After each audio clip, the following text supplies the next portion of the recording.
Entonces, en la segunda parte del curso, según el sílabo, tenemos que ya empezar a explorar las bases de datos peruanas, ¿no? Por ejemplo, la Encuesta Nacional de Hogares, que se le conoce como ENAO, que vamos a verlo hoy. Una parte es la encuesta más importante del Perú, así que vamos a dedicarle varias sesiones. Vamos a empezar con la ENAO de corte transversal y luego vamos a tener una media sesión sobre la ENAO de corte transversal. Luego vamos a seguir con el Censo Nacional de Población y Vivienda que fue hecho en el 2017. Luego el Censo Nacional Agropecuario. Junto con el Censo Nacional Agropecuario, también la Encuesta Nacional Agropecuaria. Luego la Encuesta Nacional de Programas Presupuestales, se le conoce como ENAPRES. Luego la Encuesta Demográfica y Salud, que se le conoce como ENDES o también DHS. Y finalmente, algunas bases internacionales como la base del Banco Mundial, de indicadores del Banco Mundial, el World Table, que lo utilizan bastante los macroeconomistas, el Milestone Historical Statistics, que lo utilizan más los historiadores económicos, y también la base de datos del Banco Central de Reserva del Perú. Entonces vamos a empezar con la ENAO. Pero antes les quería mostrar esta página que se llama CIRTOT. CIRTOT significa Sistema de Información Regional para la Toma de Decisiones. Es una página que la administra el Instituto Nacional de Estadística e Informática, donde genera indicadores a partir de información estadística de varias fuentes, principalmente de fuentes del INEI. Es decir, utiliza la ENAU, la ENDES, la ENAPRES, los censos, pero también utiliza otro tipo de información como bases administrativas de los ministerios, utiliza censos, utiliza las bases de asistencia escolar, bases de la RENIEC, de varios lugares, bases de la SUNAT, de todo. ¿Por qué? Porque resulta que trabajar con bases de datos brutas, como la ENAO, la ENDES, la ENAPRES, que tú descargas una base gigante, no es accesible para todos, ¿no? Nosotros vamos a aprender a utilizar la ENAO, pero van a ver que la ENAO es enorme, tiene más de 30.000 hogares cada año y la cantidad de variables, de preguntas, es inmensa. Claro que cuando vamos a hacer investigaciones tenemos que limpiar esa información, quedarnos con nuestra población objetivo, quedarnos con las variables que nos interesan, pero eso es un trámite y un proceso bien tedioso y demora usualmente bastante tiempo. Entonces, para la gente que no está acostumbrada a hacer todo ese proceso, se le da esta información ya resumida. Entonces, la gente del INEI hace esa limpieza de base de datos y se pregunta, ¿qué indicadores, qué variables te interesaría conocer a la gente común y corriente, o a las autoridades en general sobre la realidad peruana? Entonces, hace una lista de indicadores, los más importantes, para la población en general y calcula esos indicadores en base a la ENAO, la ENAPRES, la ENDES, los censos, bases administrativas del sector público y todo eso lo pone acá. Por tanto, hay mucha información que quizás ustedes necesiten, pero no está porque el INEI todavía no lo ha calculado o porque el INEI cree que no es una variable importante para la población. Y también hay un montón de información que está vacía, ¿no? Ustedes seguro han visto que en el Excel que yo les mandé faltaban un par de años.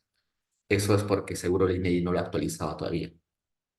Quizás nosotros lo podríamos calcular manualmente con una base de datos bruta, sí, pero eso tomaría mucho tiempo.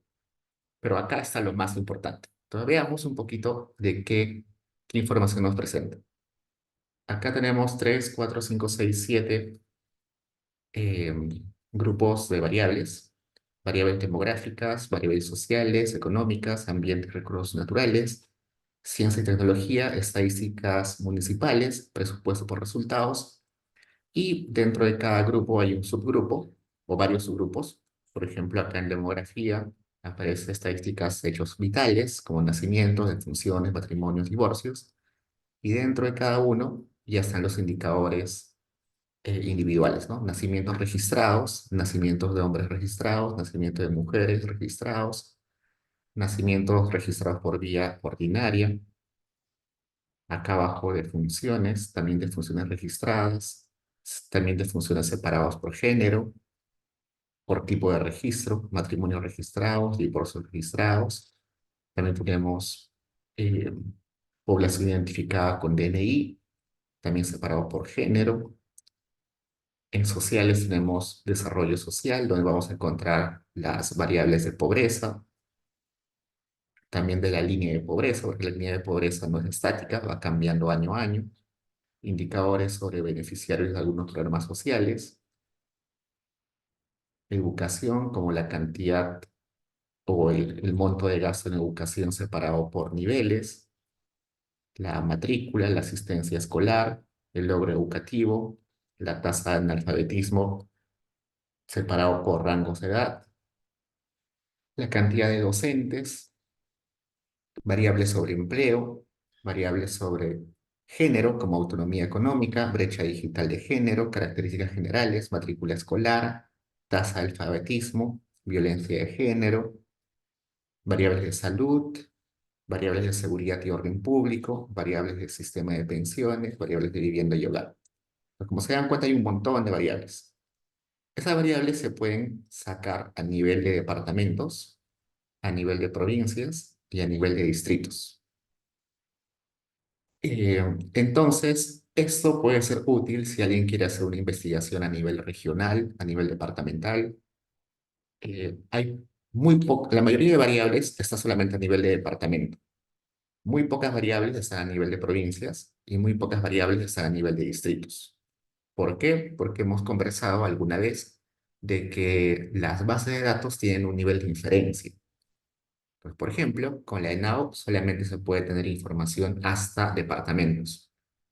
Áreas más chiquitas que departamentos no se puede sacar conclusiones. Si yo quiero calcular la pobreza, la incidencia de pobreza a nivel de departamentos, se puede.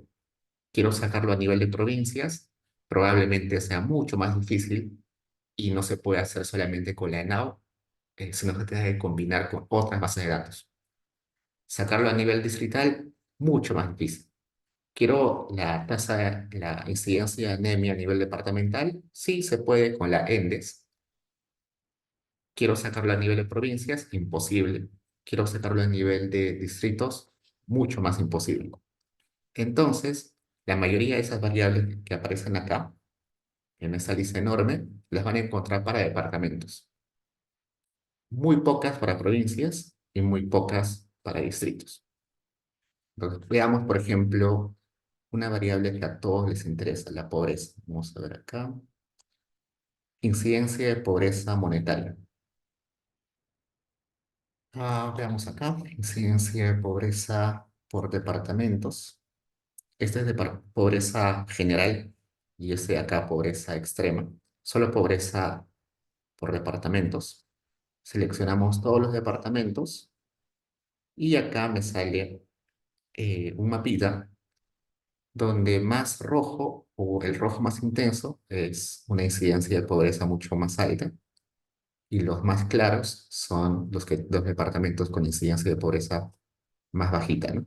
Y acá arriba me da esta, esta selección de años. Puedo sacar solamente datos anuales desde el 2007 hasta el 2022. ¿Por qué no está el 2023? Probablemente porque recién la ENAO ha sido publicada hace unas semanas, entonces recién se debe procesar y recién van a calcular la incidencia departamental y lo publicarán seguro en unos meses. ¿Por qué no hay pobreza más atrás? Probablemente porque el INEI no confía en que los datos anteriores sean comparables con los datos desde el 2007. O simplemente porque la página web no lo permitía o, o todavía no lo han actualizado, ¿no? Puede haber muchas razones para que no haya pobreza más atrás. Esto está en mapitas, pero si quiero exportarlo a Excel, Acá tengo este icono y acá tengo todos los departamentos con su incidencia de pobreza y lo descargo acá en el Excel.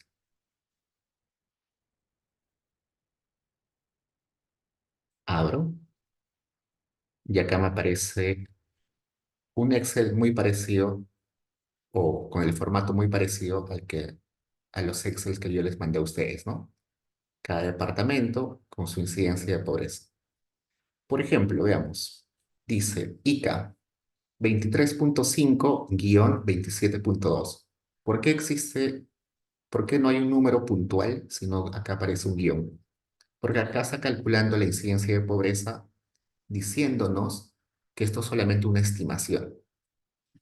Como la pobreza se calcula con la ENAU y la ENAU es una muestra, eh, esa muestra nos permite solamente hacer una estimación de la incidencia, no nos permite saber exactamente la cantidad de pobres, ¿no?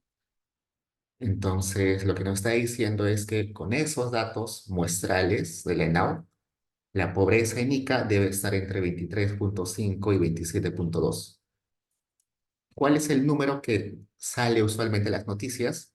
El promedio, ¿no? El número intermedio de este intervalo. Entonces, seguro si en algún momento en las noticias aparece cuál es la pobreza en Ica, seguro me va a decir la radio o el periódico que la pobreza en Ica es, ¿cuánto? 23.5 más 27.2 entre 2. Entonces me dirían, sí, es 25.35, ¿no? Este intervalo de confianza, como normalmente en ciencias sociales, está al 95% de confianza, ¿no? Diego, cuéntame. Diego, entonces, si quisiéramos trabajar con esta base de datos, tendríamos que hallar, por ejemplo, el valor promedio de cada intervalo. Ajá, exacto. Pues sí, por ejemplo, en este mapita que nosotros hemos visto, vamos a cerrar esto. Acá, en este mapita lo que está graficando es el promedio, el valor medio de ese intervalo. Entonces, si en la tarea o en la evaluación final les digo que grafiquen la incidencia de pobreza, deberían de sacar el promedio, ¿no? ¿Cómo sabría de qué forma podría calcular exactamente el valor sin un intervalo de confianza? Debería tener la información de toda la población, y eso es imposible, ¿no? Ni siquiera el censo permite encuestar a todos, sacar información de todos. Vamos a ver cuando lleguemos a los censos, de que ningún censo en ningún país, en ningún año, ha logrado censar al 100% de personas. En el Perú, el porcentaje es más o menos 94, un poco menos del 94% de gente que se termina censando, lo máximo que se ha llegado, pero usualmente es mucho menos. Eh, ¿Por qué? Porque la gente es un poco desconfiada, no abre la puerta al personal del INEI. Recuerdan que el censo se hace un domingo, ¿no? Un domingo nos piden que nos quedemos en nuestras casas y viene el personal el personal del INEI, los voluntarios del INEI, nos tocan la puerta y pasan y respondemos una serie de preguntas. Entonces hay mucha gente que es desconfiada y no abre la puerta, no quiere que entren extraños a sus casas. Hay gente que no quiere quedarse en su casa y prefiere irse de viaje, se va a la playa, o se va del país unos días para no estar encerrado. Entonces, o simplemente el INEI no hace un buen cálculo de los tiempos y resulta que se acabó el día y no terminaron de ir a todas las casas. O no sé, el personal del INEI ese día justo se enferma un grupo y no se puede censar un conjunto de casas. O la lista de casas que se deben encuestar no está actualizada, entonces se pierde un conjunto de viviendas que se deberían encuestar o que se deberían censar. Entonces, es imposible que un censo, inclusive un censo, es imposible que levante información de todos, ¿no? Entonces, estos datos van a ser usualmente solamente estimaciones, no van a ser números exactos. Y si vemos acá abajito del mapa, acá no puedo bajar mucho. Vamos a ir acá. Acá dice, ¿no?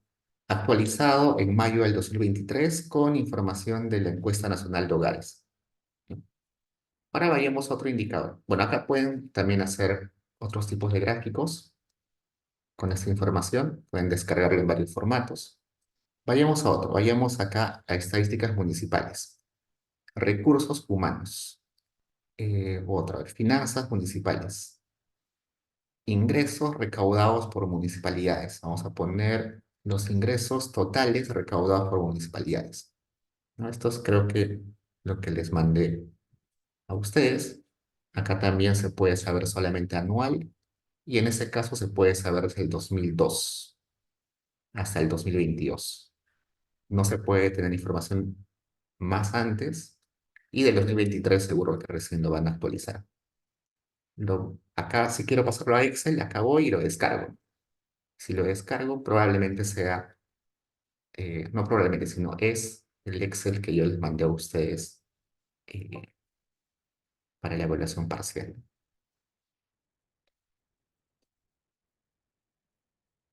Y acá abajo dice fuente. Vamos a bajar. Ministerio de Economía y Finanzas, Dirección Nacional de Contabilidad Pública.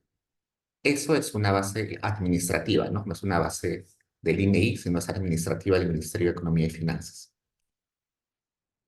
Voy a quitarle el check acá. Me olvidé de quitarle el check en pobreza.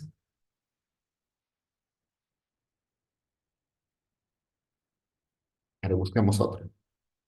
Ciencia y tecnología. Acceso a medios de comunicación. Porcentaje de mujeres que no tienen acceso a ningún medio de comunicación. Elijo el periodo y acá me sale, esta información es sacada de la encuesta demográfica y de salud familiar, ENDES, y también lo puedo exportar. Vayamos a otro. Quiero saber población. Acá tengo población censal, población proyectada y población total. ¿Por qué hay distintos? Población censal es la población que se calcula solamente en los años donde hubo censo, ¿no? En el caso del Perú, 2017 es el último censo. Entonces vamos a tener seguro información más desagregada y más certera para esos años. Por ejemplo, ahí puedo saber cuántos niños están de 0 a 5 años en la primera infancia. Puedo saber indicadores de estado civil, puedo saber migración. ¿Por qué? Porque en el censo te preguntan, ¿usted ha vivido en el mismo distrito hace 5 años? ¿Usted ha vivido en el mismo distrito desde que nació? Y con eso se puede hacer aproximaciones de migración. Tenemos población censada por zona urbana, rural, por grupos de edad, por lengua materna. En población proyectada, lo que sucede es que como no existe eh, datos de población en el medio de los censos, se hace un modelito simple para decir, si en este año del censo había tanta población y el siguiente censo había tanta población, hagamos un cruce de información para ver en promedio en esos años vacíos de información cuánta población debería haber. Y además se aprovecha esa información para irnos a proyectar la cantidad de población hacia el futuro. Por eso acá hay información desde el 95 hasta el 2030. Entonces, no solamente hay información del pasado, sino también hay una estimación de, de cómo, vamos a abrir esto, de cómo va a evolucionar la población en los siguientes años.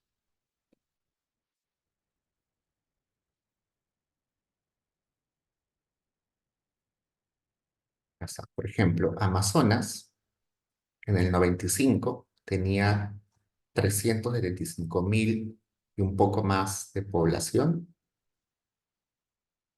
Este dato del 2017 debe ser un dato bien confiable porque fue un año censal, pero los años que no fueron de censos, a ver, vamos a poner esto. 2017 hubo censo, 2007 hubo censo, 2005 hubo censo. Entonces, para esos datos en años censales son muy confiables. El problema está en estos años.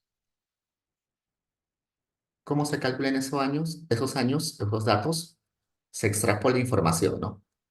Acá me doy cuenta que 2007 al 2017 ha habido un aumento de población. Observo otras variables que pueden predecir el crecimiento de población, como los nacimientos registrados en los hospitales, las partidas de defunciones registradas en la RENIEC. Todo eso hago un modelito simple y puedo más o menos extrapolar qué cantidad de población va creciendo año a año, ¿no? Y luego también se utiliza un modelo de proyección simple para estimar los años futuros, hasta el 2030. Creo que el Banco Mundial hace predicciones hasta el 2050. Entonces acá, por ejemplo, este departamento, que en el 95 tenía 375.000 habitantes, en el 2030 va a llegar a más de 428.000 habitantes. Lima, a ver, busquemos Lima. Lima, en el 95 tenía 7 millones de habitantes.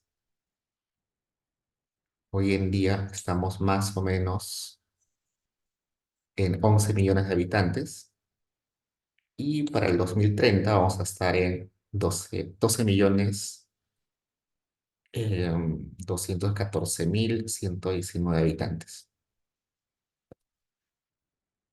¿Y qué es el otro que dice acá población total? Esta población total ya es más afinada con datos de la RENIEC, ¿no? Porque en la RENIEC también hay información sobre la población, solamente que es otro tipo de información. Hoy en día, en el Perú, no debería haber mucha discrepancia entre el dato censal, el dato estimado, proyectado y el dato de la RENIEC. ¿Por qué? Porque todas nuestras vidas ya giran en torno a estar conectados con la realidad, con el Estado, con la sociedad, ¿no? Pero imagínense hace 20, 25 años, había un montón de gente que no tenía DNI, nacía en el campo, nunca se registraba su nacimiento porque no era necesario. Por ejemplo, mis abuelos no tenían DNI, lo tuvieron recién cuando tuvieron más de 60 años. Entonces, tenían partida de nacimiento, pero no tenían DNI. Y eso sucedía usualmente en las zonas rurales. Igual, cuando morías, eh, probablemente no registraban tu muerte. La gente estaba tan triste por la muerte de una persona y no registraban su muerte. Si no moría en un hospital, si solamente moría en la casa o en su pueblo, no registraban su muerte. Solamente lo registraban si era necesario para algún trámite como herencias, como cobro de seguros y todo eso. Pero si no tenías un seguro que cobrar, no tenías propiedades que heredar, vivías en el campo, moriste en tu casa, entonces solo te entierran solo te enterraban, pero no registraban tu, tu muerte, ¿no? Pero hoy en día el Estado ya tiene más presencia a lo largo del Perú, así que inclusive en las zonas urbanas el registro de nacimientos y de funciones en la RENIEC ya es mucho más afinado. ¿Por qué? Por varias cosas. Primero, por programas sociales. Para acceder a los programas sociales se necesita tener DNI, tener un registro. Entonces las madres hoy en día están muy preocupadas para registrar a sus hijos, porque de esa forma acceden a juntos, acceden a matrícula en los colegios y por tanto acceden a Caliwarma, acceden a controles prenatales y también postnatales. Entonces, ya el registro de nacimientos ya es más universal. Es raro que alguien no registre su nacimiento. Y de funciones también ya es más normal el registro, porque también cuando uno quiere cobrar algún tipo de beneficio de la persona que falleció, debe registrar su muerte.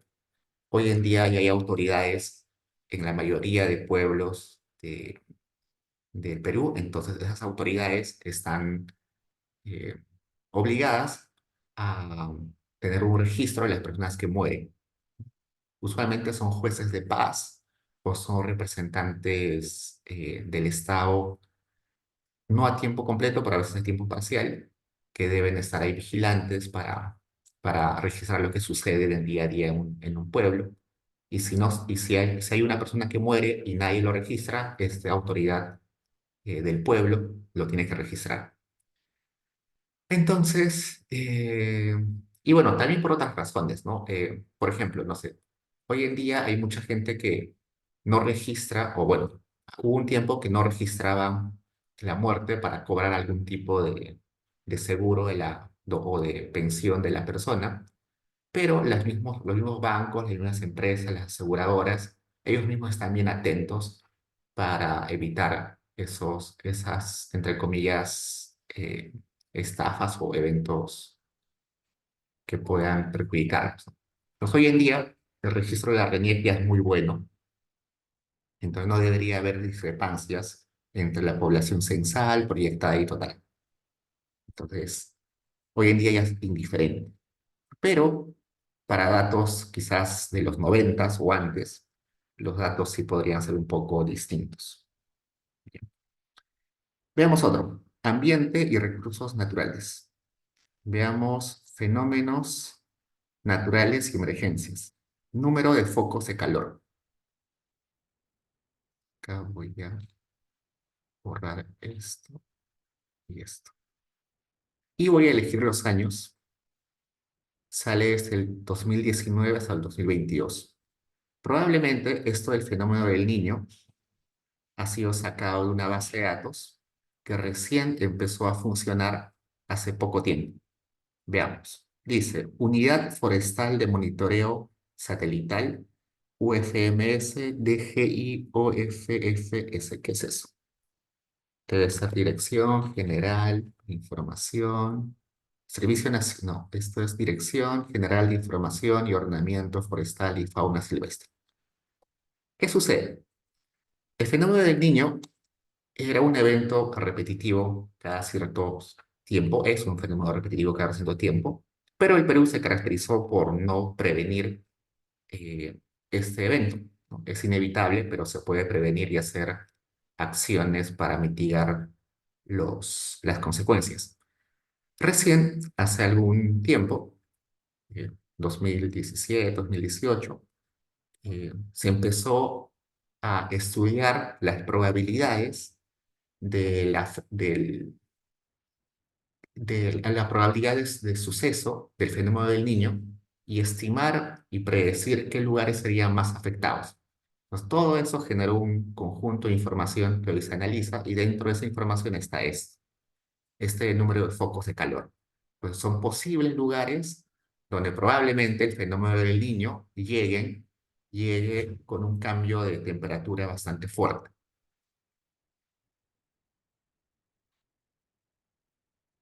Entonces, por eso es que recién aparece desde el 2019, ¿no?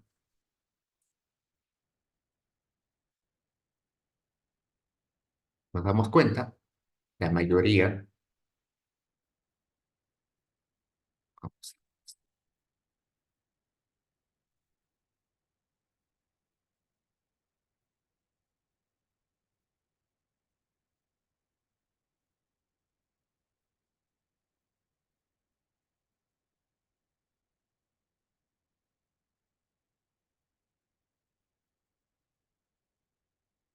vamos a volver a ver esto.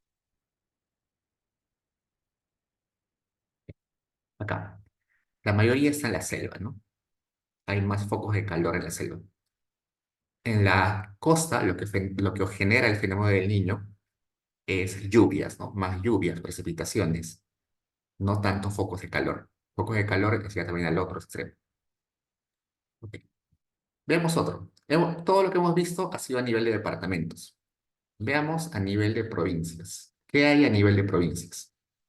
Selecciono provincias y como se dan cuenta, cuando yo tenía departamentos, cuando yo había seleccionado departamentos, acá teníamos 3, 4, 5, 6, 7 grupos de indicadores.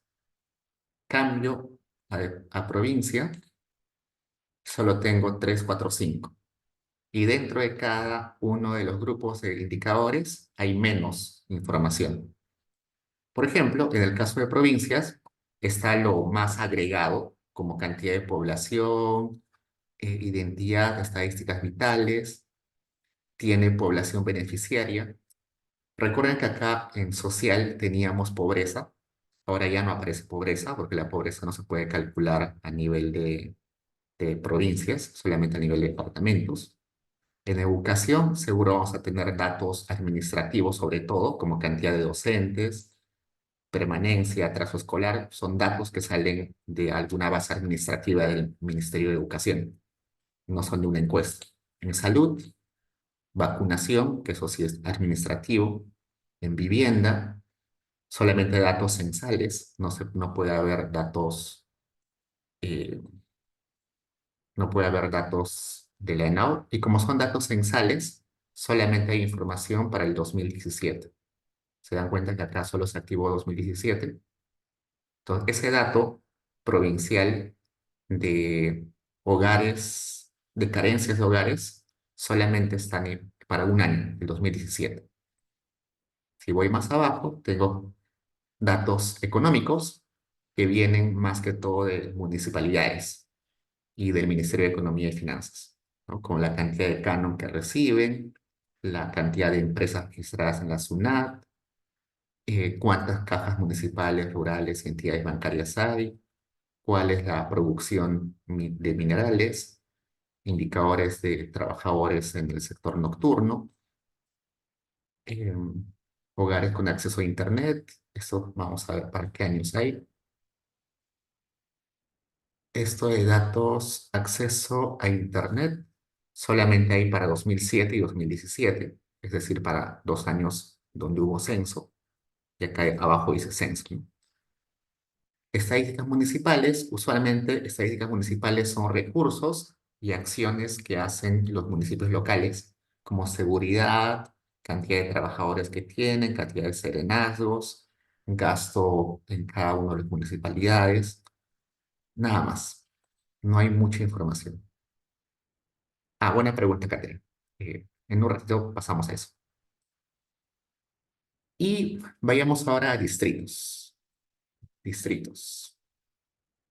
Eh, Y en distritos hay inclusive menos información. Sobre demografía sí hay, porque eso es datos eh, de cantidad de población por distrito, sí es posible tener.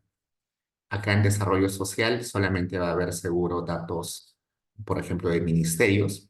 Esto de cantidad de hogares beneficiarios de juntos es un dato del Ministerio de Desarrollo e Inclusión Social. En educación, datos administrativos del Ministerio de Educación. En empleo, solamente cantidad de trabajadores debe ser formales. Vamos a ver. Vamos a ver. Hay dos opciones de esto, que sean trabajadores solo formales que estén en la SUNAT o que sean trabajadores formales que hayan sido encuestados en el censo. Veamos. Me dice que es Ministerio de Trabajo, hay para todos los años. Entonces, esto debe ser de la SUNAT. Cantidad de empresas registradas, es decir, solo formales. Trabajadores en el sector privado, también solo formales. Entonces, esto debe estar con datos de planilla de la SUNAT. Es una, es una información que sirve, sí, aunque no es precisa, ¿no? Porque sabemos que más del 70% del Perú es informal. Datos sobre salud, solo vacunación. Datos de seguridad, solamente delitos denunciados en las comisarías, no hay delitos totales.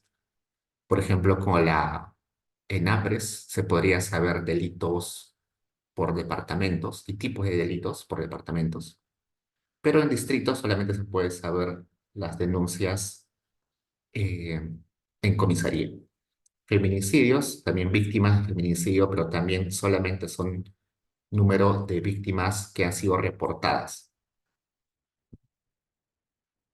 Vamos a entrar acá y vamos a leer de dónde sale esa información.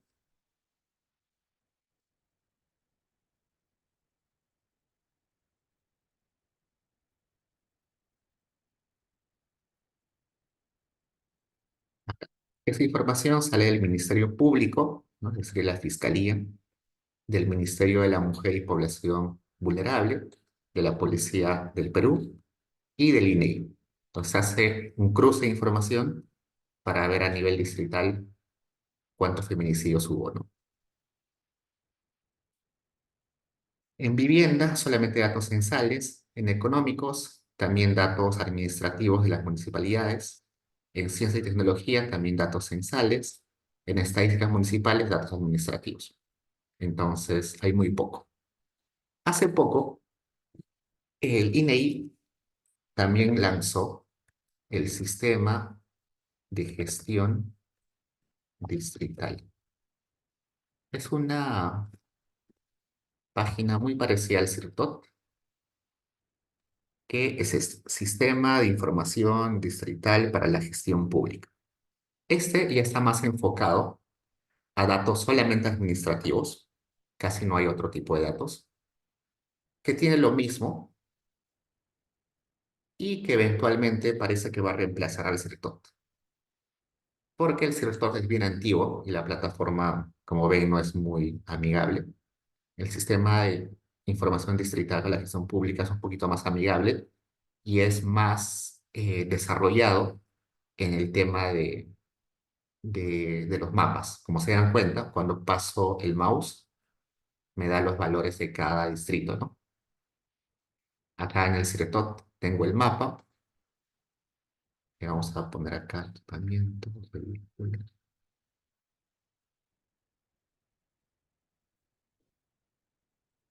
Paso encima del mapa y no aparece ninguna información, ¿no?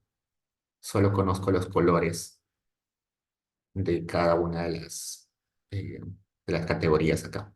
Acá es mucho más amigable el mapa, que por ejemplo hago, pongo encima de este distrito que es Tambopata y me dice que la población proyectada es 113.397 en el 2024, ¿no? Está más actualizado, 2024, y visualmente es mucho más importante, mucho más desarrollado, y puedes ponerlo en mapa satelital, en mapa híbrido, en mapa de calles, en información topográfica, y también tiene mucha información acá. Por ejemplo, acá tiene pobreza, pero pobreza por NBIs. NBIs es pobreza por necesidades básicas insatisfechas. Y seguro que eso está solamente a nivel de años censales, ¿no? También la incidencia de pobreza monetaria se puede calcular, vamos a ver en las siguientes clases, que se puede calcular a nivel distrital, pero solo para años particulares. En el caso del Perú, solo para el 2018, para el 2009, 2013, 2009 y 1993. Para demás años no hay información sobre pobreza distrital. Entonces, pero aún así, esta página de gestión pública eh, todavía no está terminada, así que tiene errores por momentos. Por tanto, este es el que más se está usando por ahora. Pero eventualmente este va a ser el reemplazo de este. Listo. Y ahora vayamos a lo que preguntaba su compañera. Su compañera, Catherine, dice, ¿pero qué tipo de análisis se podría hacer con estos datos? Por ejemplo, con los datos climáticos. Empecemos a generar por todos los datos. Eh, Dependiendo de qué es lo que ustedes quieran estudiar, hay tesis que se pueden hacer a nivel de departamentos. Por ejemplo, mi tesis, solamente así por dar un ejemplo, utiliza datos departamentales para algunas cositas. Vamos a poner acá. Vamos a ver. Empecemos por otra tesis, ¿ya? Hay una tesis de un chico que hace un tiempo ayudé un poquito en los datos y él trató de hacer lo siguiente. El tipo, bueno, el efecto del canon minero en el eh, índice de desarrollo humano o la relación, el impacto o relación del canon minero en el índice, canon minero en el índice de desarrollo humano. Resulta que una investigación de ese tipo no se puede hacer a nivel de personas, porque el canon está a nivel de departamentos o a nivel de municipios, ¿no? Entonces, el nivel de observación o el nivel de estudio, vamos a poner el nivel de observación de este estudio, probablemente va a ser a nivel de municipios, de municipalidades. Supongamos que lo puede hacer a nivel departamental. Entonces, ¿qué necesitaría? Necesitaría su variable y, que sería el IDH de cada uno de los departamentos, por departamento, por cada departamento, para cada año, supongamos desde el año 2012 hasta el año 2022. Y su variable X sería el monto en soles del canon recibido por las municipalidades de cada departamento. También para el mismo periodo, 2012-2022. Suponiendo que hay 25 departamentos, es decir, incluyendo el Callao son 25, ¿no? Y desde el 2012 hasta el 2022, ¿cuántos años son? Son 10, 11, ¿no? Entonces tendríamos en total 275 observaciones. Cantidad de observaciones, 275. Yo sé que el canon se puede sacar de la página del MEF, que vamos a verlo en las últimas clases del semestre.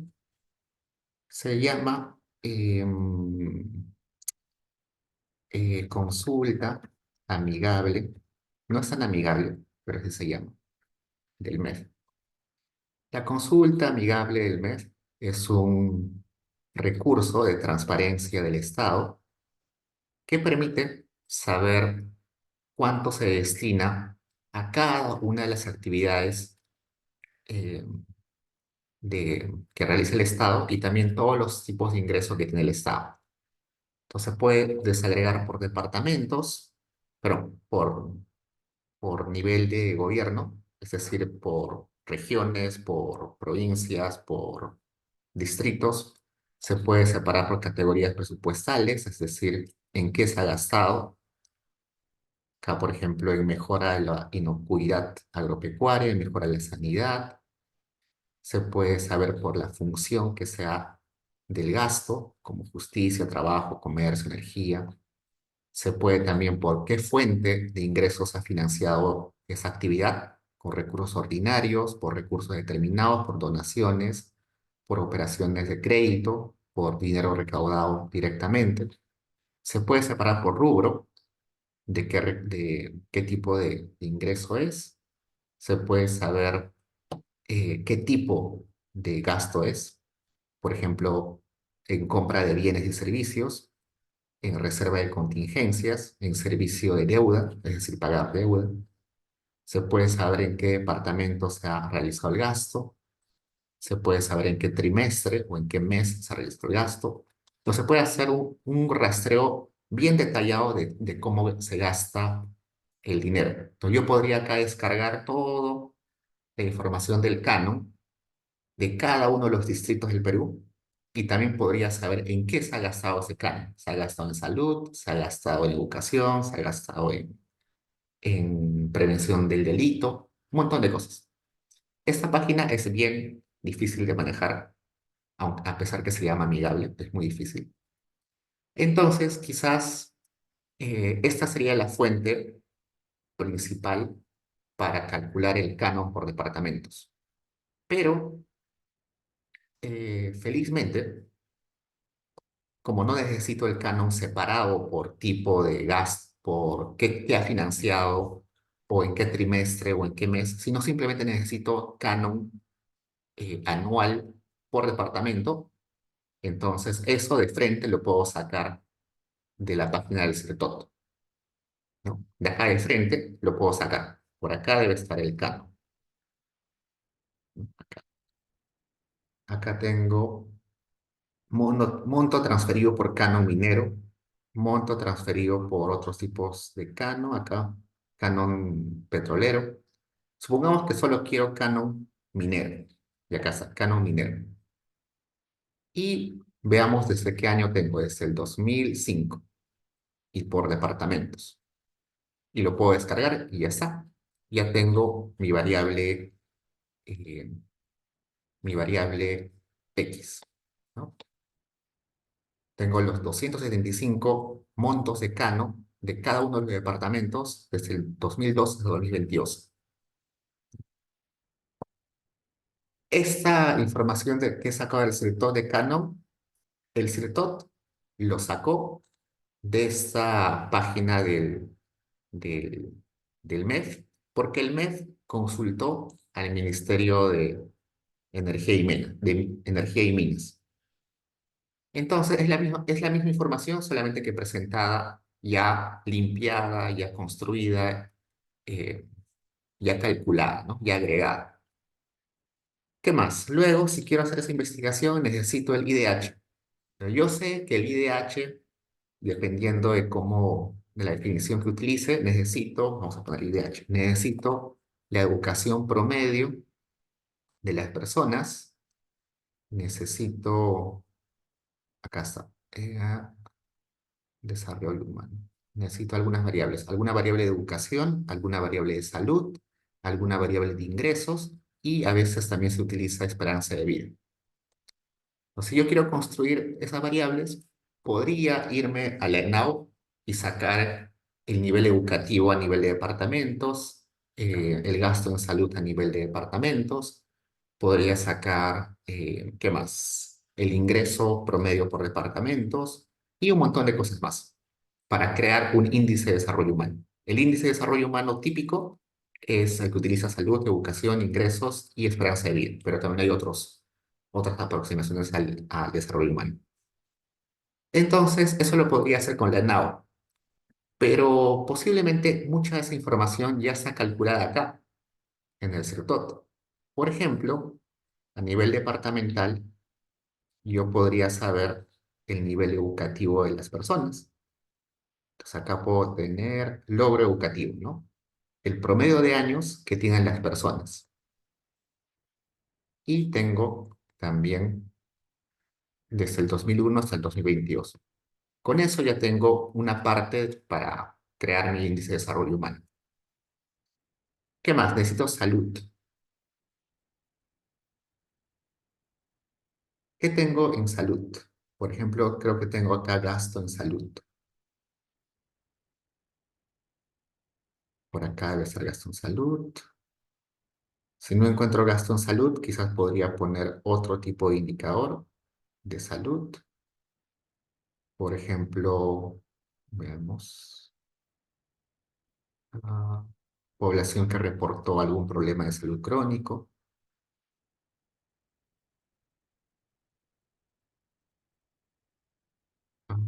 Otro porcentaje afiliado a eso, ¿no? Entre los que veo acá, probablemente el que podría utilizar para mi desarrollo de índice de desarrollo humano sería el de la cantidad de personas que reporta algún problema de salud. ¿Qué más? Necesito educación, salud, ¿qué más? Necesito ingresos, ¿no?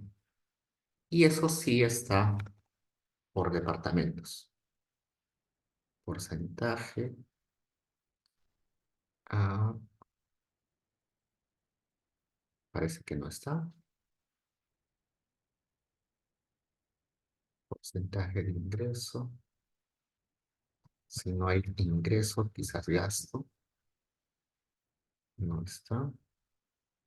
En caso no lo encuentre, ahí sí debería irme a mi, a mi, a mi base de datos de la ENAU y yo mismo construirlo, ¿no?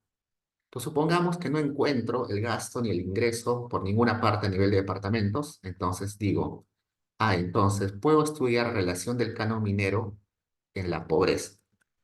Cambio mi tema, en la pobreza. Entonces mi Y ahora va a ser pobreza por departamento.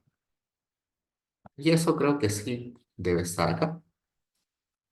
Y acá ya está, incidencia de pobreza.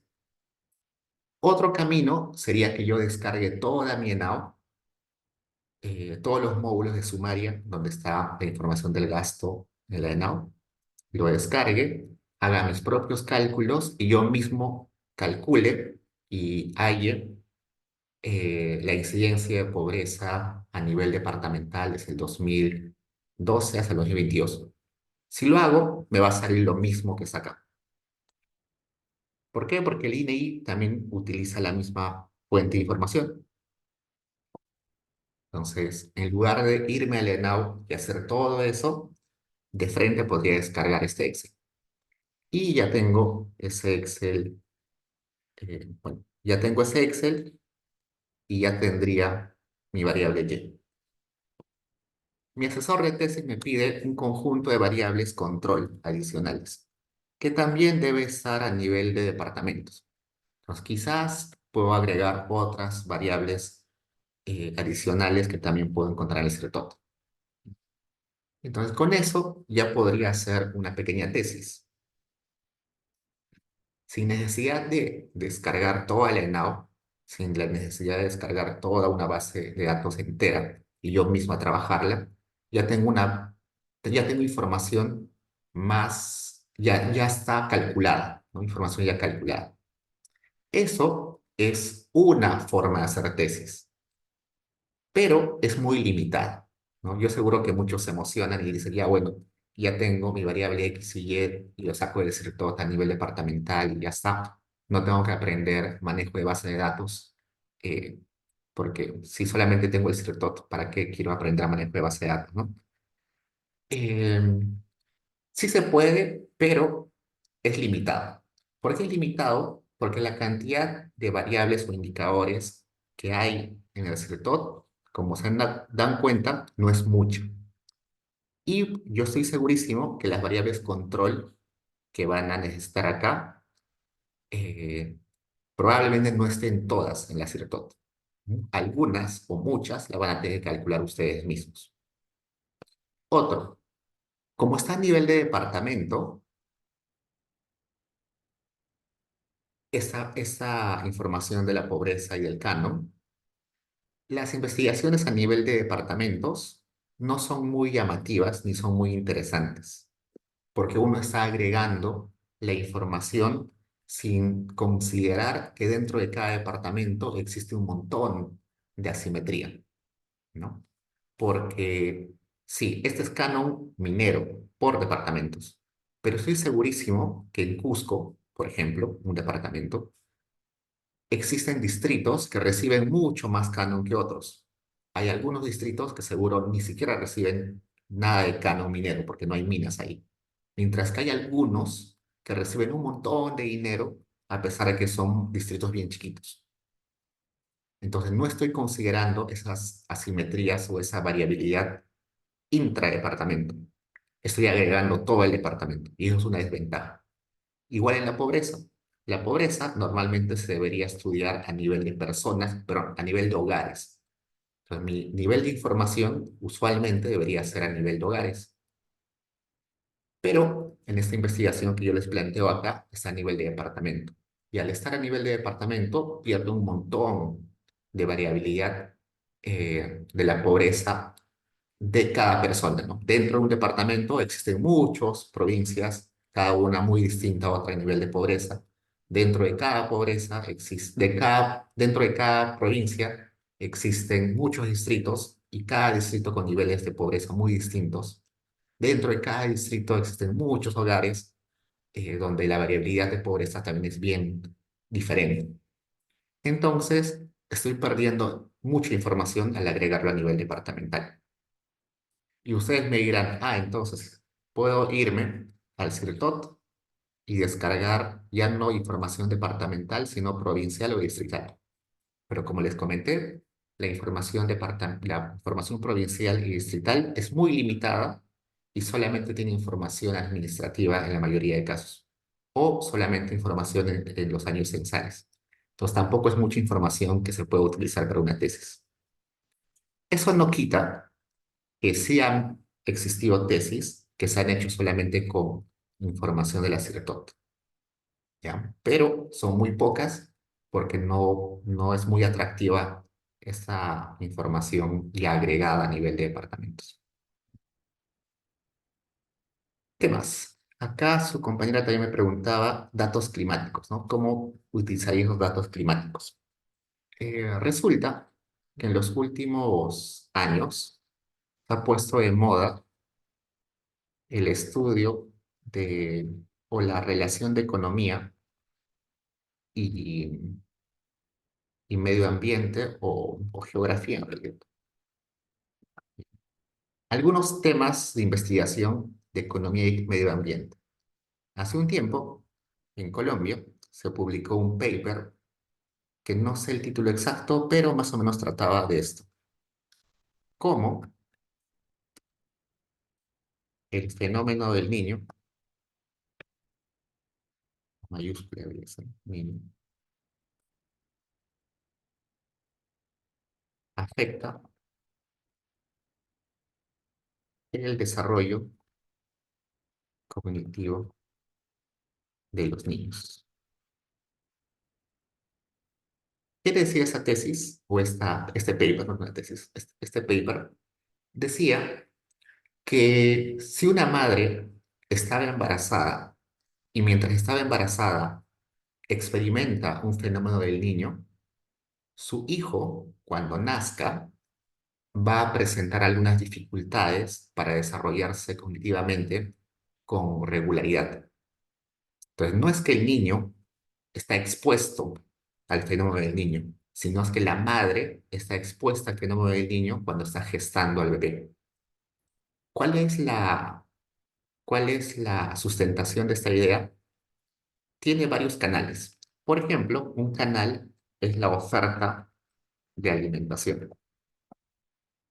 Cuando la madre, cuando la madre está embarazada, es muy apremiante que se alimente bien, de que acceda a sus vitaminas, a sus complementos alimenticios, todo eso.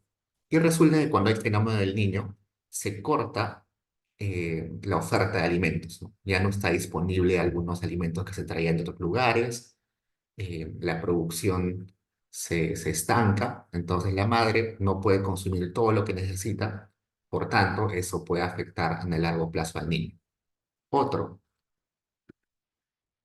otro canal son los servicios de salud. Normalmente, para que una madre esté bien y tenga un embarazo exitoso, necesita hacer sus controles prenatales, sus chequeos, y el médico va viendo cómo evoluciona y si algo va mal, eh, hay algún tipo de acción médica, ¿no? Pero cuando sucede un fenómeno del niño, probablemente los hospitales están más atosigados, los hospitales ya no tienen camas disponibles, los servicios de consultas externas se pueden cancelar o los mismos hospitales se destruyen, se inundan. Entonces, la madre, a pesar que quiera ir a una cita prenatal, no puede. Y eso puede perjudicar el estado del bebé. Otro es el estrés. y salud mental. Cuando uno experimenta un evento catastrófico, un evento, un fenómeno natural catastrófico como el fenómeno del niño, probablemente está muy preocupado, estresado, con miedo. Uno puede morir o puede enfermar o puede salir herido de esas situaciones. Y ese estrés probablemente afecte la salud de la madre y eso se transmita al niño.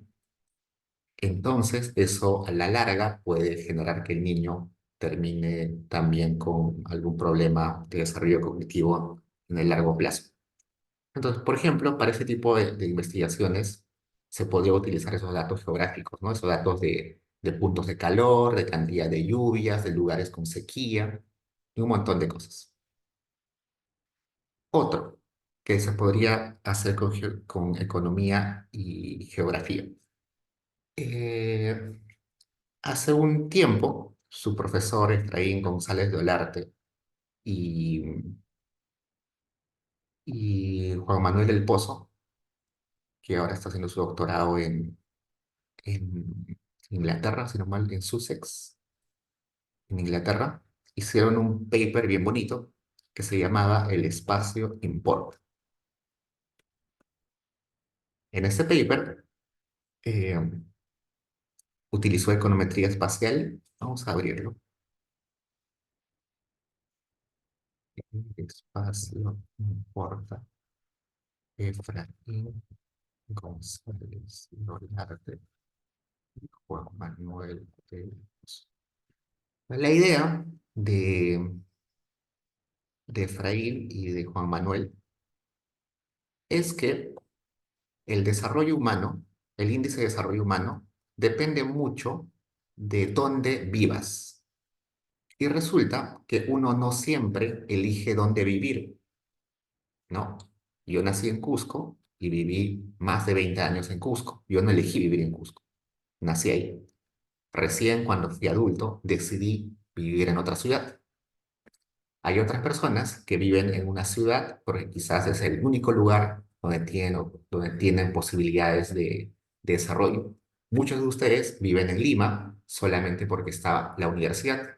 Si no estaría la universidad en Lima, probablemente vivirían en otra ciudad. Mucha gente vive en un cierto lugar porque tiene acceso a salud y en otros lugares no lo tendría.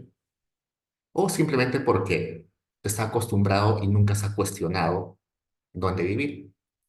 Entonces, lo que dice estos autores es que el entorno geográfico donde uno exógenamente ha caído y ha vivido, ha empezado a vivir, afecta a tus posibilidades de desarrollo humano. Entonces, la altitud, la aglomeración urbana, el acceso eh, a ciudades, la conectividad, las regiones naturales, es decir, la oferta de clima, de recursos naturales, todo eso puede determinar cuán probable o cuán fácil es que una persona se desarrolle eh, como persona. ¿Tiene sentido? Sí, tiene mucho sentido. Por ejemplo, la altitud. Uno diría, ok, ¿qué tiene que ver la altitud? Resulta que la altitud eh, tiene muchos efectos sobre el desarrollo humano. Uno de ellos es la disponibilidad de alimentos. En algunos lugares, por ejemplo la costa, el acceso a pescado es muy fácil y muy barato. En la sierra, quizás el acceso a papa o a maíz es mucho más fácil y mucho más rápido y mucho más barato. Entonces, la disponibilidad de alimento depende mucho de a qué altitud estés.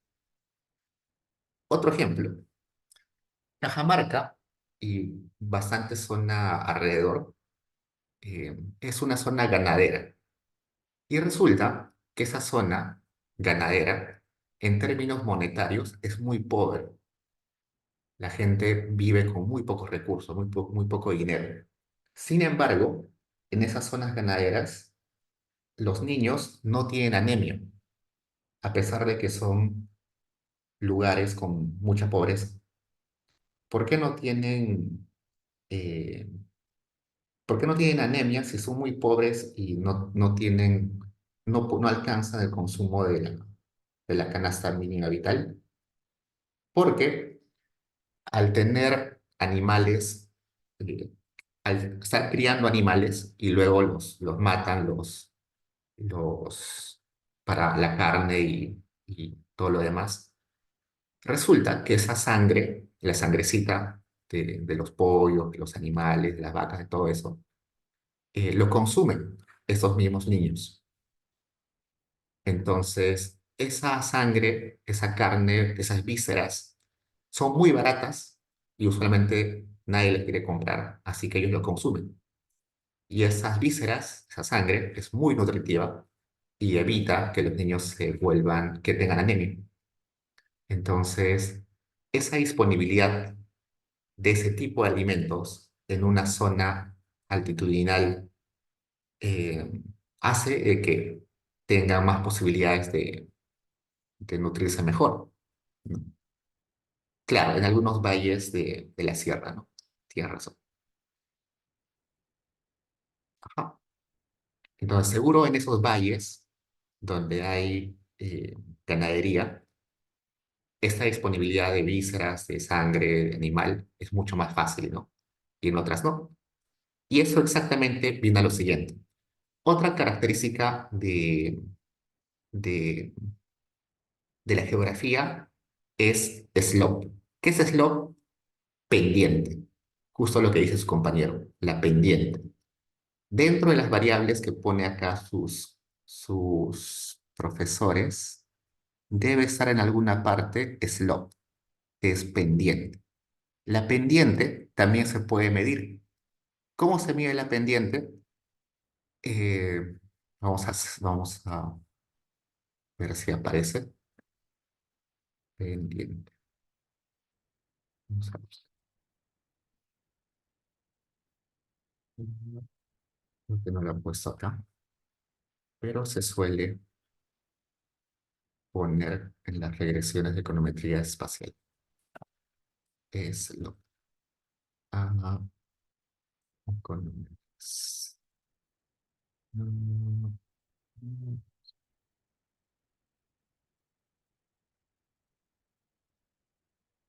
ya. Ustedes seguro han escuchado que, que hay un curso, hay un programa estadístico y a veces se abre un curso en la facultad que se llama ARGIS.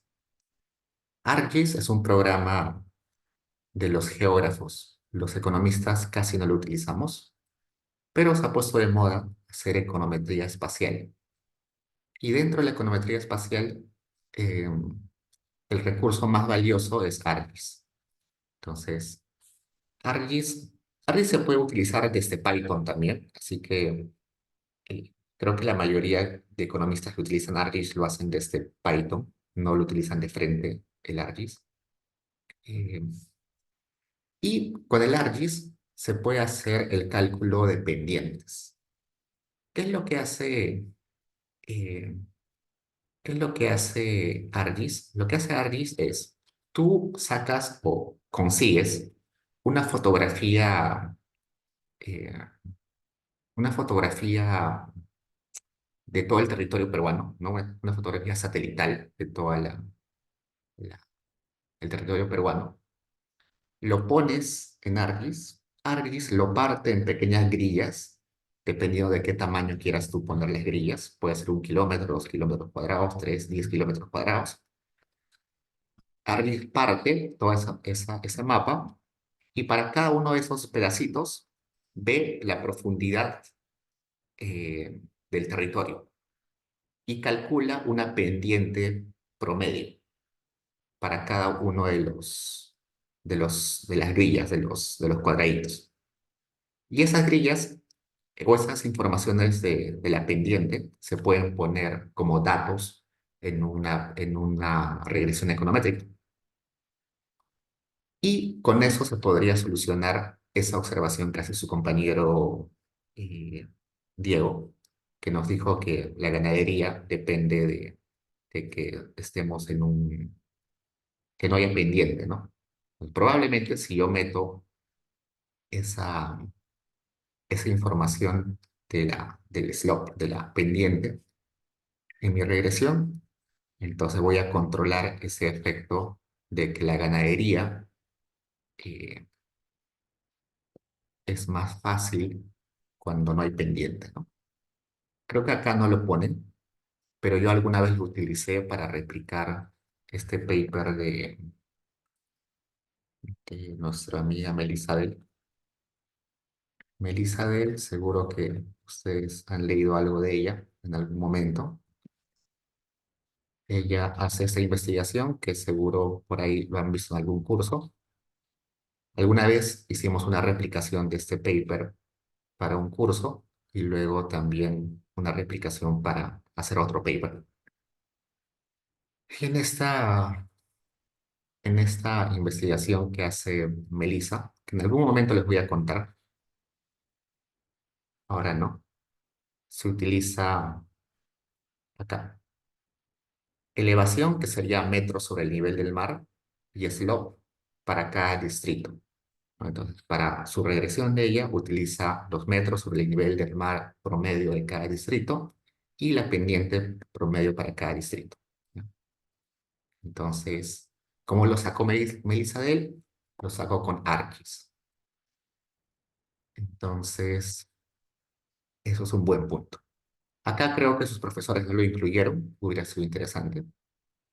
Ellos incluyen, veamos, dominios, pisos naturales, utilizan eh, altitud, densidad poblacional, distancia a la concentración más cerca, seguro distancia a la capital de provincia o algo así.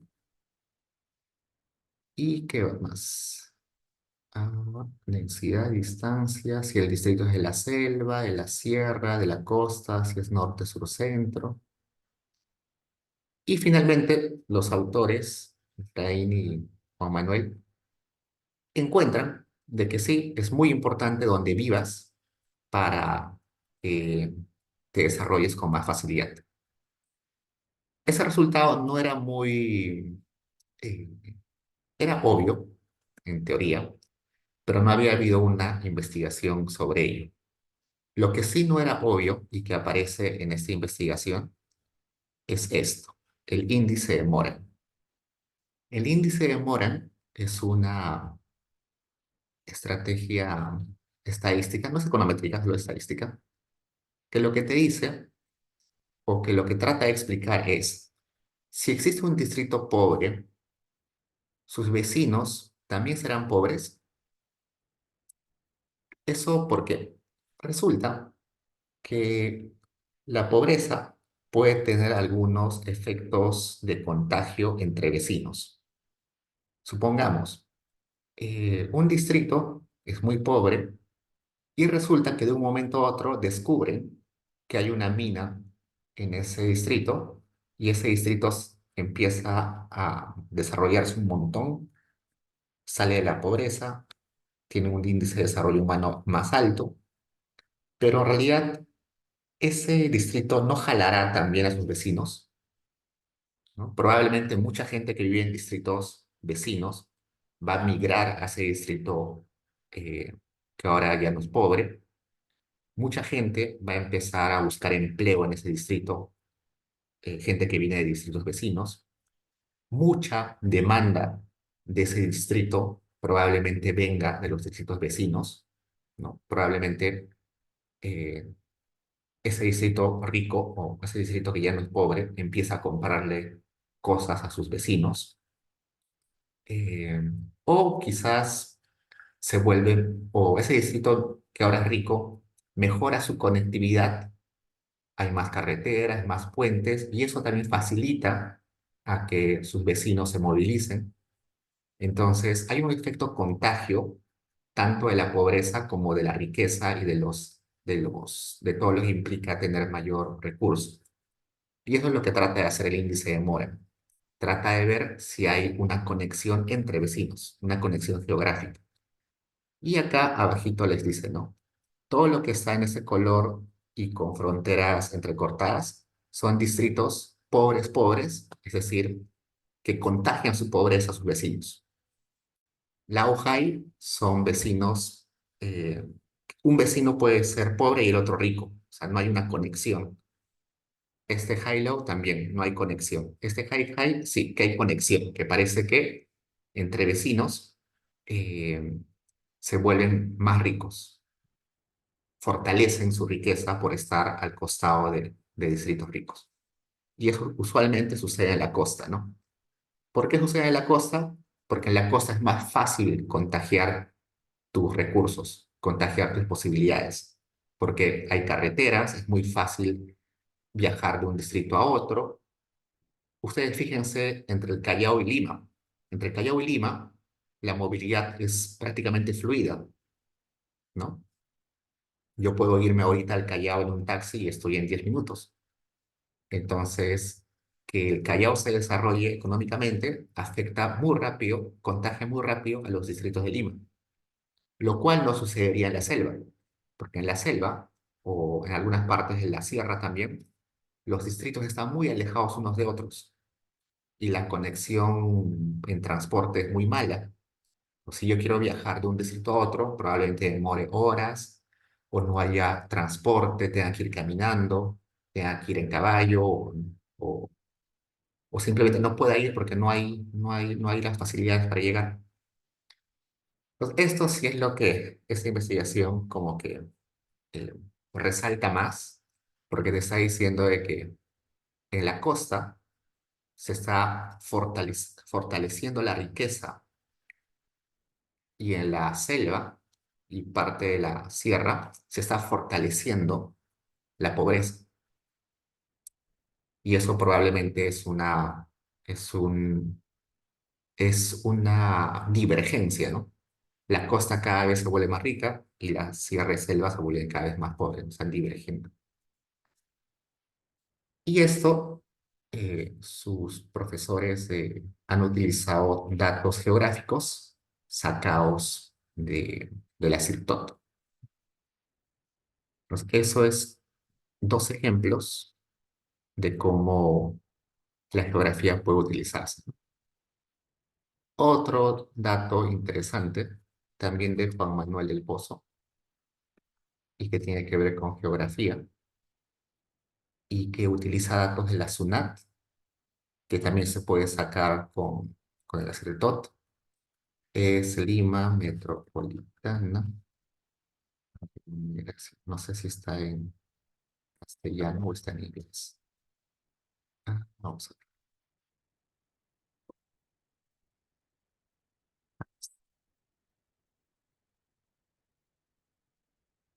Está. Se llama Lima, una ciudad policéntrica, un análisis a partir de localización del empleo.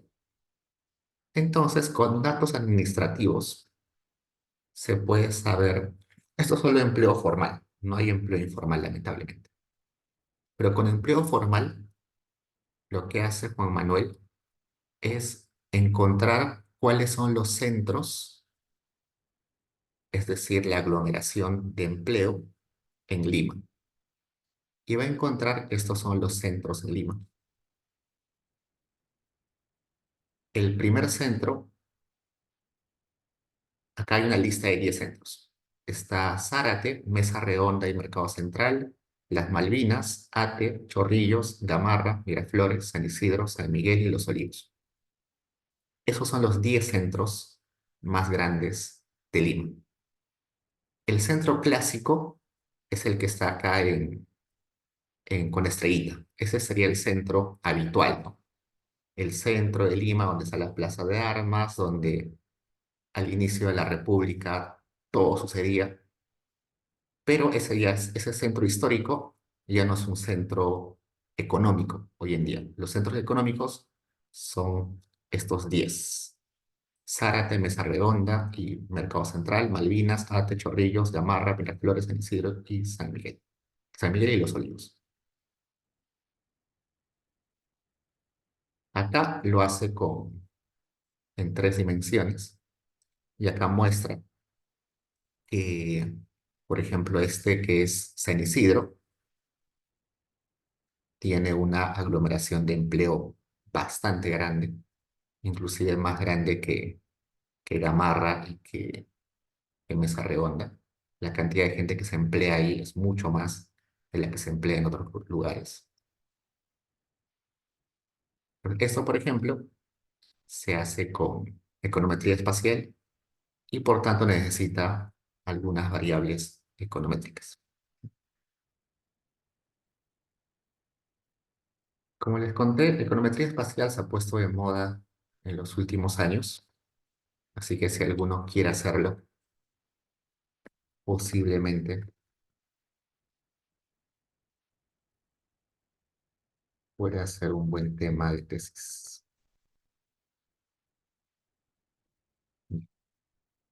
Seguimos un poquito. Hay preguntas, chicos.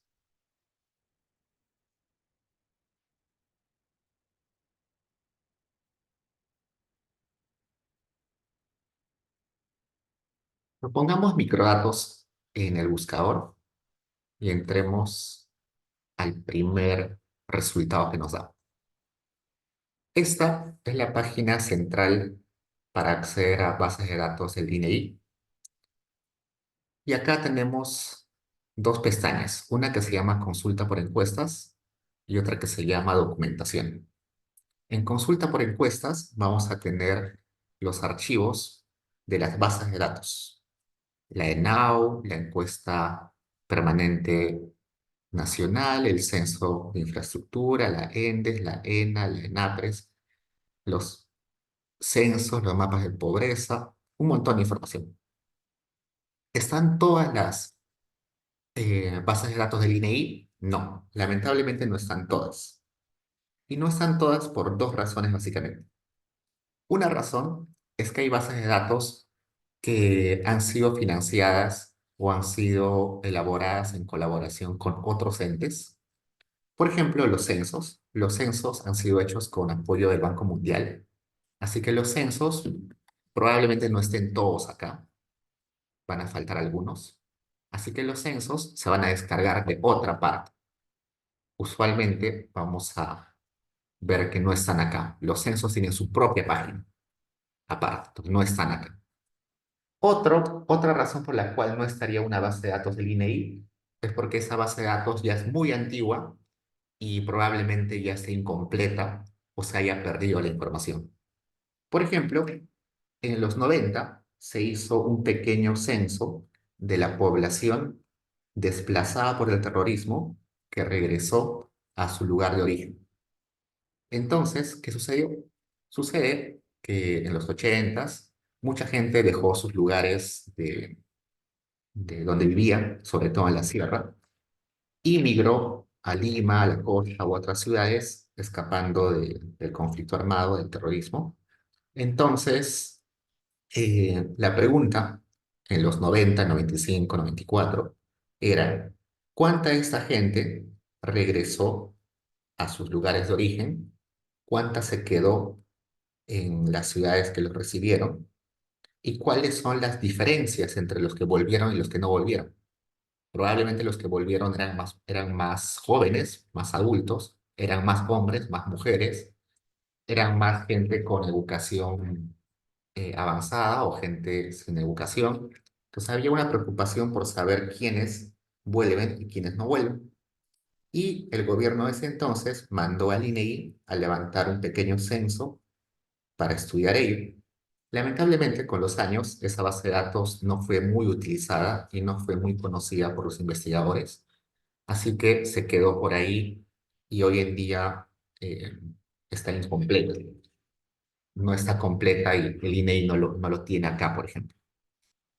Otro ejemplo, el censo de la década de los 80. En los 80 se hizo un censo, creo que en el 90, en el 83, 84, y ese censo no está en ninguna parte del INEI.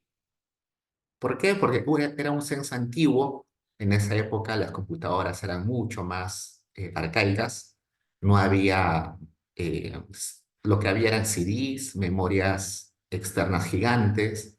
No existía hoy en día la nube, ni, ni memorias que se pueden utilizar de gran capacidad. Entonces, en realidad, lo guardaron mal, se perdió parte de la información, eh, se dañó la información y el INEI ya no lo tiene. Felizmente, un investigador por ahí se dio cuenta que su computadora antigua tenía guardada esta base de datos del censo de los 80 y lo rescató. Pero el INEI no lo tiene, solo lo tiene un investigador que lo ha estado limpiando y lo ha estado ordenando y creo que ya lo publicó en internet, pero el INEI no lo tiene. Hay otras investigaciones, otras encuestas que tiene el INEI, pero que son privadas o son limitadas, hay que pedirlas. ¿Por qué? Porque probablemente esas bases de datos tienen datos sensibles, ¿no? Por ejemplo, ubicación geográfica, datos con nombres o con DNIs, puede haber información sobre preguntas muy sensibles o que han sido elaboradas solamente por petición de algún ministerio o de alguna institución, entonces no están públicas. ¿Se pueden acceder? Probablemente sí, pero hay que pedirles. Por ejemplo, hace algún tiempo, cuando estudiaba Caliwarma, no había información sobre qué modalidad de Caliwarma recibían cada una de las escuelas. Entonces tuvimos que pedirle y felizmente nos dieron. Pues acá está la mayoría de información, pero no está todo. Si no está y ustedes saben que existe, no duden en escribir al INEI. El INEI tiene un buen grupo de personas que siempre está respondiendo a las inquietudes y a los pedidos de los investigadores. Ellos tienen un correo que creo que es info@inei.gov.pe donde uno puede mandar sus solicitudes de información que no está disponible en Internet. También puede hacer preguntas ahí sobre cosas que no entiende, ¿no? Por ejemplo, alguna vez yo quería hacer un panel de la ENAU de 10 años y pregunté y me dijeron que no se podía. Alguna vez quise hacer un panel de 5 años, pero para módulos que no están publicados en el INEI, y me dijeron ellos que sí se puede, solamente que hay que tener bastante cuidado. Entonces, no duden en escribirles si tienen alguna duda o quieren acceder a la información que no está pública. Entonces, esta pestaña, consulta por encuesta, es para descargar la información, la base de datos. Y esta pestaña que dice documentación es para entrar a la ficha técnica, al diccionario, eh, a los cuestionarios, a los manuales metodológicos, em, a los reportes de calidad, a los reportes de consistencia, toda la información que sea necesaria para entender cómo se hizo cómo se hizo el levantamiento de información. Por ejemplo, vamos a poner acá, ENAU, metodología actualizada, ENAU, acá, ¿no? Lo más importante es la ficha técnica. Creo que ya les dije en algún momento, la ficha técnica es un resumen de los objetivos, partes, diseño muestral, tipos de preguntas, inferencia. Toda la información central de una encuesta está en la ficha técnica. Pero también están, por ejemplo, los cuestionarios, es decir, las hojas con las cuales llegan los encuestadores a sus casas. También está el manual del encuestador, que es todo un libro enorme que tienen que leer los encuestadores para saber cómo actuar y cómo desenvolverse en una entrevista cuando llegan a una casa. El manual de consistencia, que es una explicación de cómo saber si la información que se está recogiendo tiene sentido o hay contradicciones. También hay el diccionario, que es la lista de variables con sus explicaciones. La deflactación, que es la forma en la cual se estandarizan los precios eh, a lo largo del tiempo y entre departamentos o entre territorios, ¿no? Nosotros sabemos que los precios van cambiando año a año, ¿no? Eh, por ejemplo, no sé, el pan hace 10 años costaba 10 centavos. Hoy en día cuesta como 30, 40 centavos. Entonces, si yo quiero comparar la condición de vida de una persona hace 10 años con la condición de vida de la persona hoy, debo considerar la inflación. Eso también sucede no solo en el tiempo, sino también en el espacio. Los precios cambian a lo largo del espacio. Un pan en Lima cuesta muy distinto a un pan en Puno. Probablemente el pan en Lima esté más barato porque la harina, el procesamiento de harina es en Lima. Quizás en Puno el coste de transporte de la harina es más caro y el pan sale más caro. Los chifles probablemente cuesten más barato en Piura y cuesten bien caros no sé, en Puno. Probablemente la papa y el maíz cueste muy barato en la sierra y cueste muy caro en la costa norte del Perú.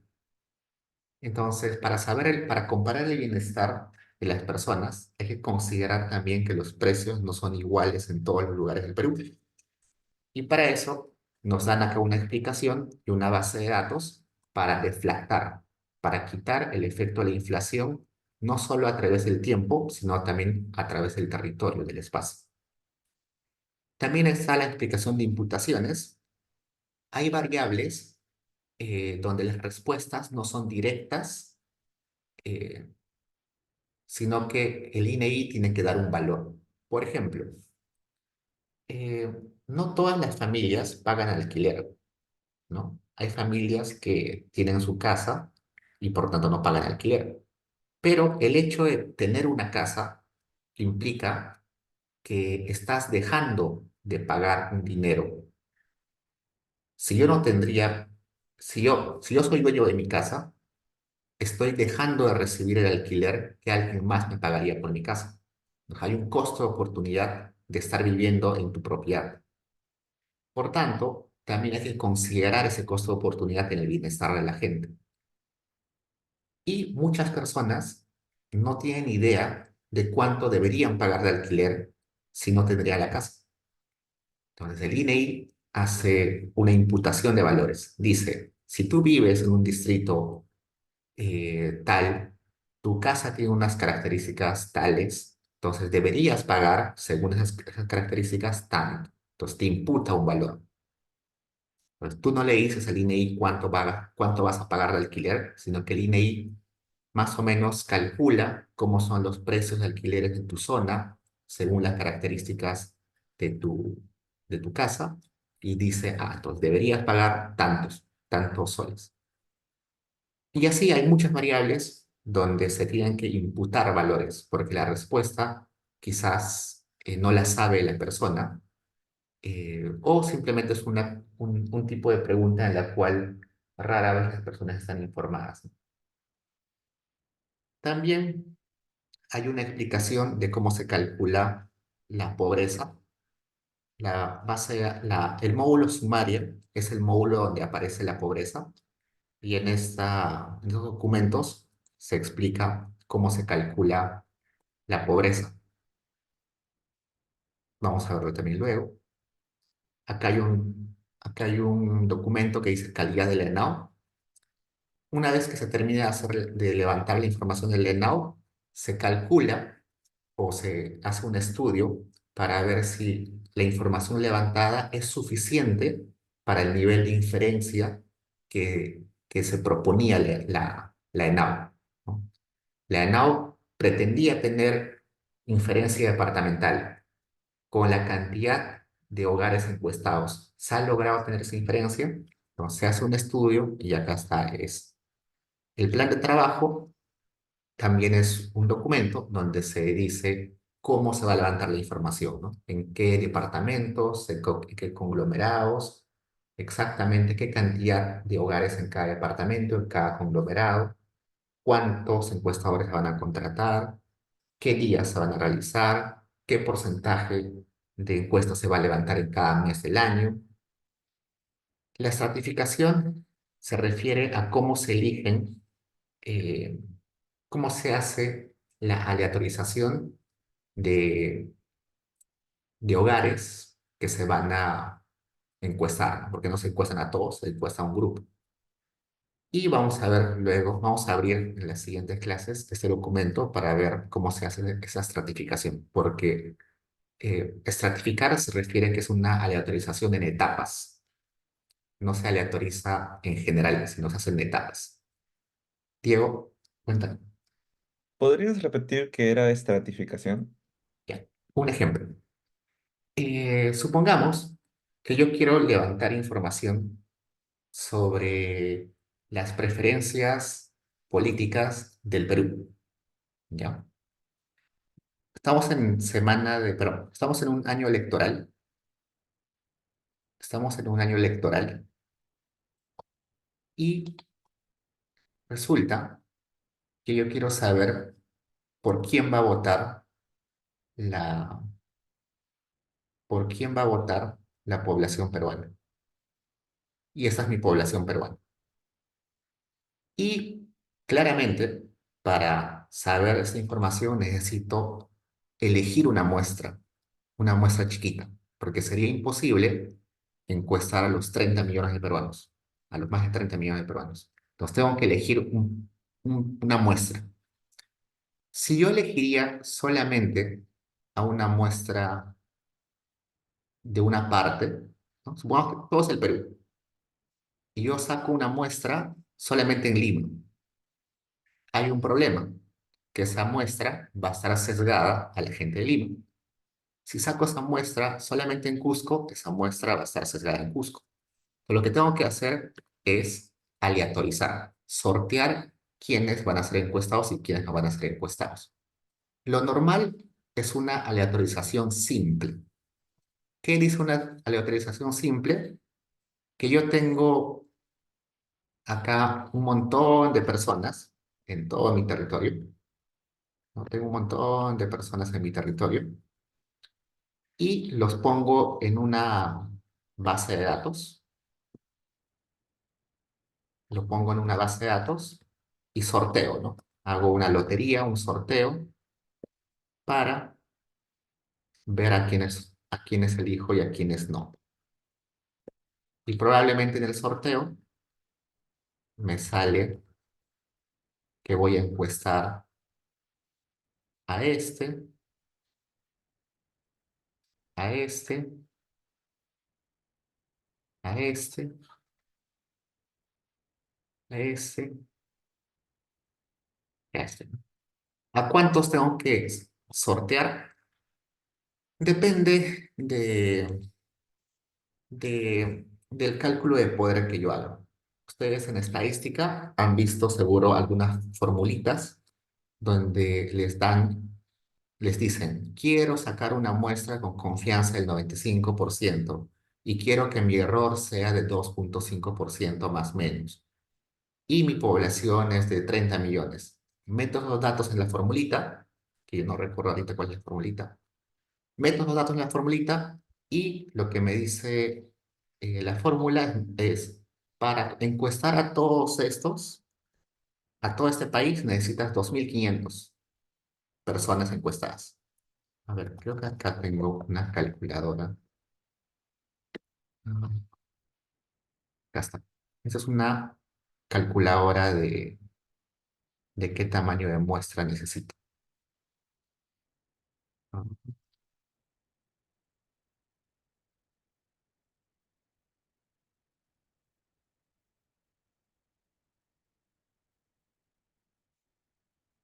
bueno,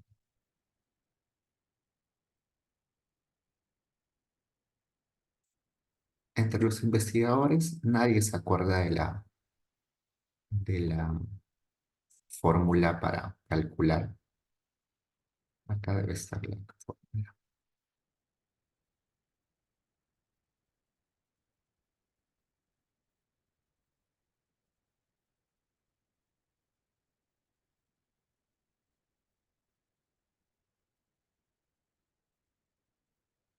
Ese es el cálculo de poder, ¿no? Acá está la cantidad de muestra, pero el cálculo de tamaño de muestra. Listo.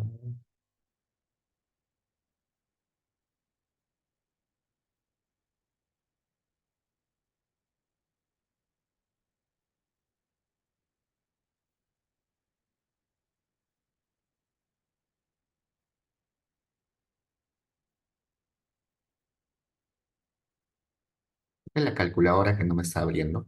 Esta es una calculadora para ver el tamaño de muestra. Acá debe estar. Acá está. Ya, por ejemplo, tengo 30 millones de peruanos. Quiero, con un nivel de confianza del 5%, quiero saber a cuántos debería encuestar.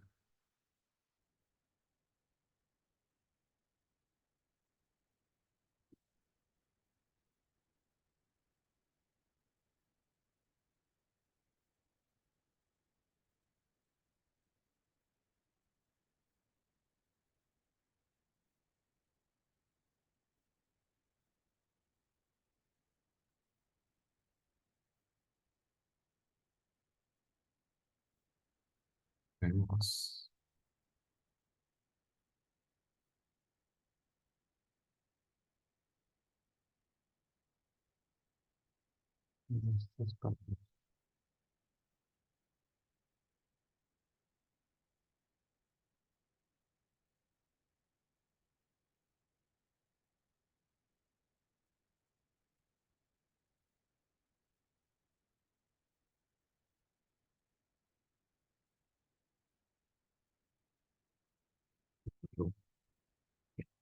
más o menos para la población peruana deben ser 2.500 o 1.600 personas.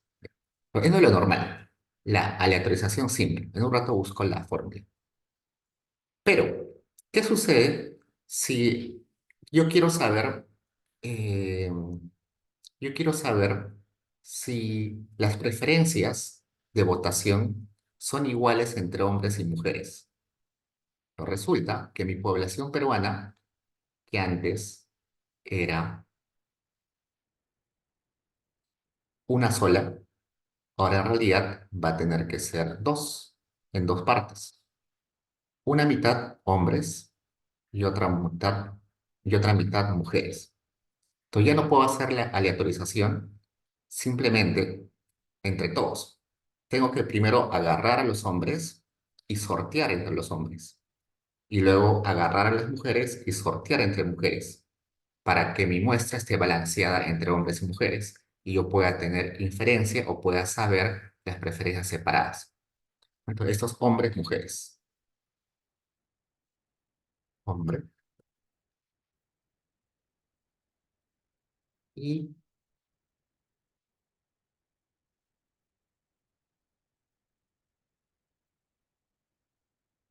mujeres.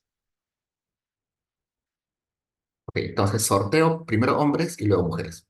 Luego, mi jefe me dice, oye, ya, queremos saber preferencias separadas por hombres y mujeres, pero también quiero saber preferencias separadas por costa, sierra y selva. Costa, sierra, selva. Entonces, necesito saber las preferencias de costa, sierra y selva. Entonces, ahora mi muestra se parte en 6 grupos.